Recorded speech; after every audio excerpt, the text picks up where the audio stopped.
Irmãos e irmãs, é o texto dos Atos dos Apóstolos, neste capítulo 16,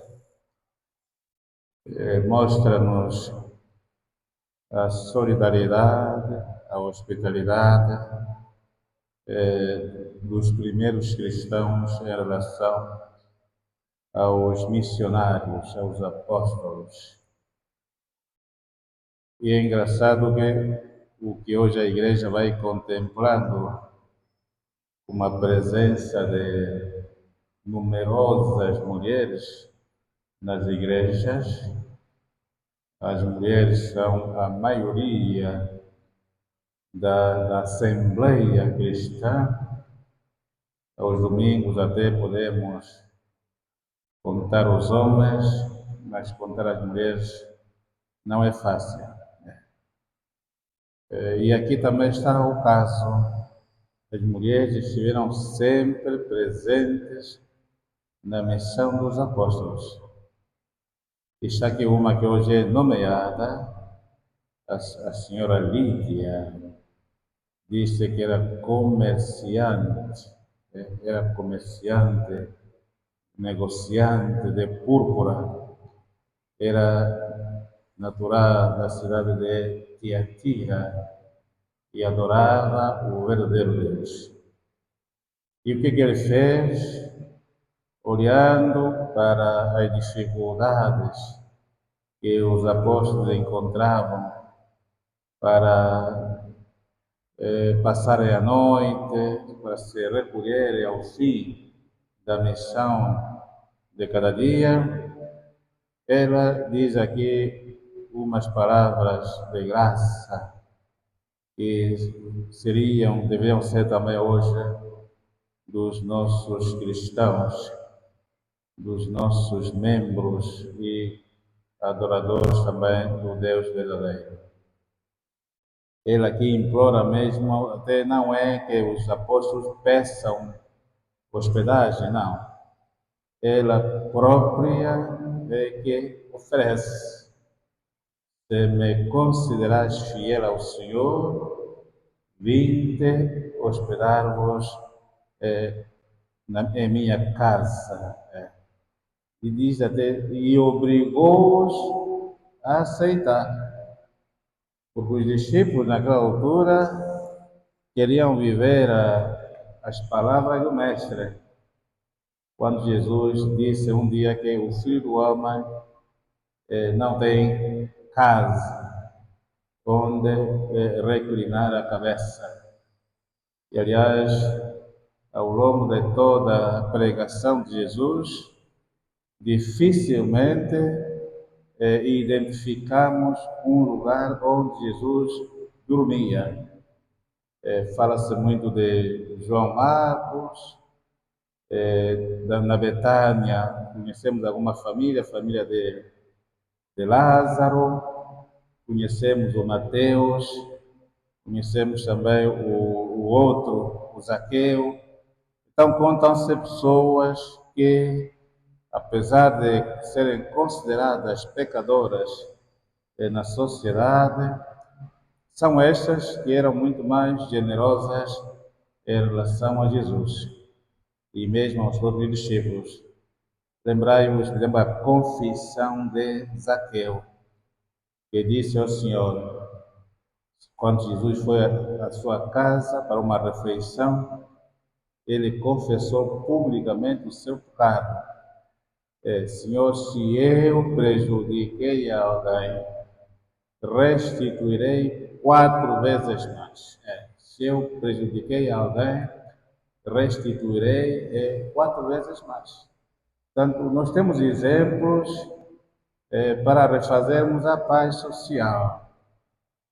Eu espero que a Assembleia ou a conferência que os nossos bispos vão fazer em outubro sobre a questão da reconciliação nacional, eu espero que esta palavra de Zaqueu passe também por estas mesas redondas, que quem prejudicou alguém no país na igreja, na sociedade e mesmo nas nossas famílias, deveria restituir o prejuízo, deveria pagar para que as pessoas se reconciliem e que ninguém fica a fugir.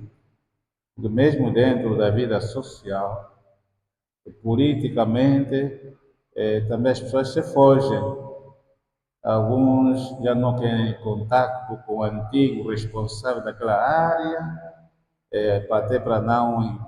É proibido, como vemos até, as pessoas que deixam os cargos sem serem, por exemplo, avisadas, e os novos inquilinos já não permitem que esse irmão vá lá buscar até se calhar o seu caderno que lá deixou. Já não entra.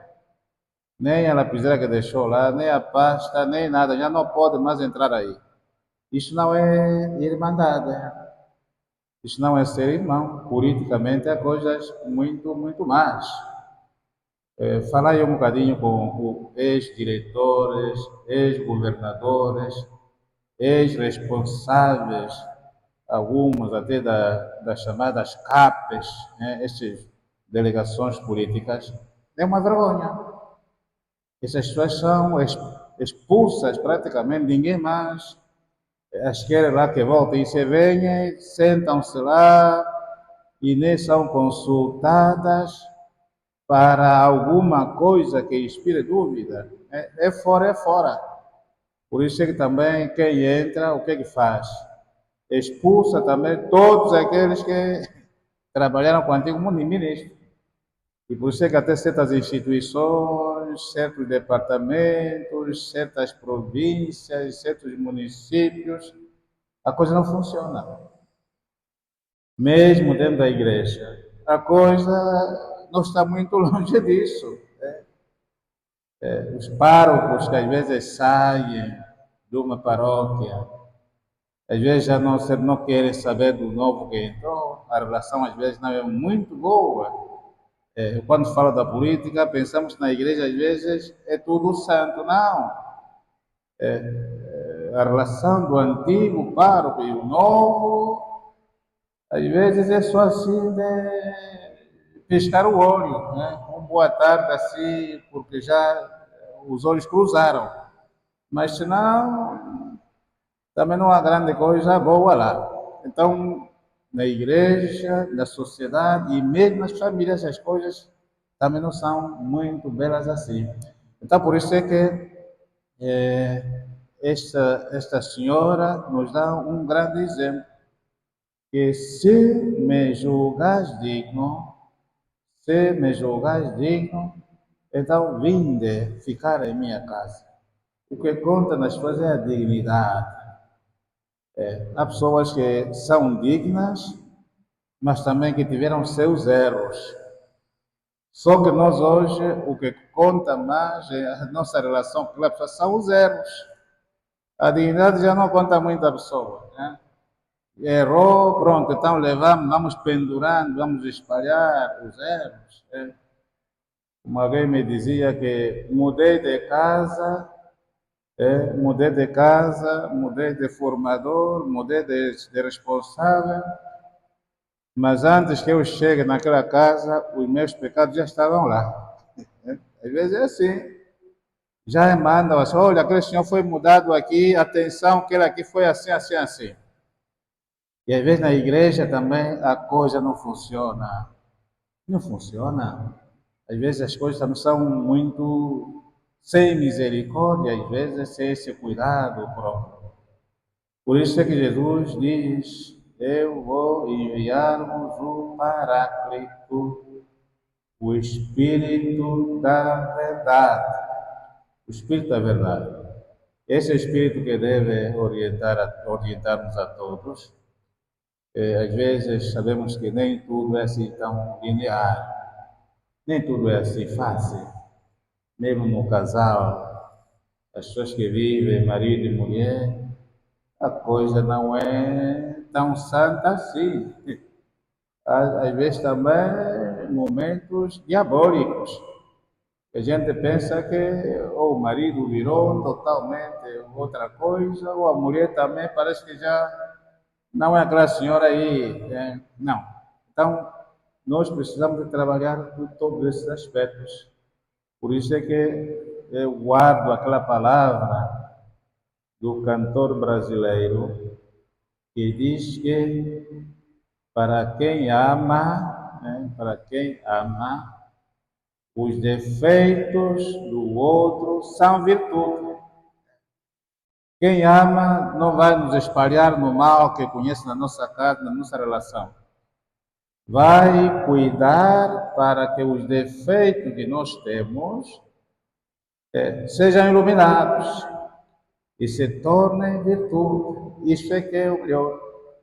Porque, como dizia o Papa Francisco, de feliz memória, lá onde a palavra não diz nada, o silêncio deve tomar lugar. E se o silêncio não toma lugar, então que entre o obrigado e a desculpa, porque há famílias que às vezes já não conseguem dizer isso, nem obrigado, nem desculpa, nem o silêncio existe. O que conta é agarrar-se aos erros do outro, aos erros da outra. Então, mas isso que estou a dizer é a relação quase humana de todos os dias. Rompe-se aqui, recomeça-se aqui, vamos aqui. Porque se o homem fosse de facto justo, quem abandona uma relação deveria escolher, se calhar, ficar com um homem. Mas só que vai ficar com a mulher, pensando que a mulher que vai escolher é perfeita. Está o problema. A lógica seria este: não quero, não me aguento com um homem, então vou com uma mulher. Eu vou escolher um homem. É mais fácil. Eu sou homem, vou me entender como um homem, como agora até já se faz assim. Né? Mas não. E às vezes vou para o pior. E quando a pessoa, o marido ou a mulher vai para pior, o que é que nos dá sinal? Duas coisas. Né? A humildade para reconhecer que está errado. E se lá as coisas estão pior do que aí onde saiu, então nós veremos a animosidade. Né? Este homem ou aquela mulher não deixará a outra parte em paz. Vai ter sempre atitudes que perturbem a paz. É como quem diz, também não vais ficar bem. Né? Eu lá onde estou, não estou bem, então aqui também vou traduzir a mesma coisa. Se você estivesse em paz lá onde foi, então viria com um tratamento mais pacífico, mais respeitoso, para dizer que para afinal a vida é mesmo assim. Então por isso é que quando Jesus disse que vão matar-vos, né? Irão perseguir-vos, expulsar das sinagogas, assim como aconteceu com ele, nós também, muitos de nós, às vezes conhecerão este fim. Nem todos, mas alguns conhecem o fim que Jesus conheceu. Por isso vamos rezar a Deus para que apuremos o seu Espírito. Trazemos pelas senhoras, mães e negociantes, comerciantes, que mesmo nesta Angola, as senhoras continuam a ser as grandes benfeitoras das missões. Se forem ver as listas em muitas paróquias, sustentadoras dos necessitados, apoiar a missão dos missionários, não só de Luanda, mas sobretudo do interior. A maior parte são senhoras. Né? Homens também, mas a grande parte dos benfeitores das missões em Angola, a lista cobre enormemente a presença de mulheres. Por isso vamos rezar para as famílias, para que se mobilize a imagem desta Lídia, que oferece a sua casa e oferece os seus serviços, os seus bens, para cuidar dos apóstolos, dos homens de Deus. Assim seja.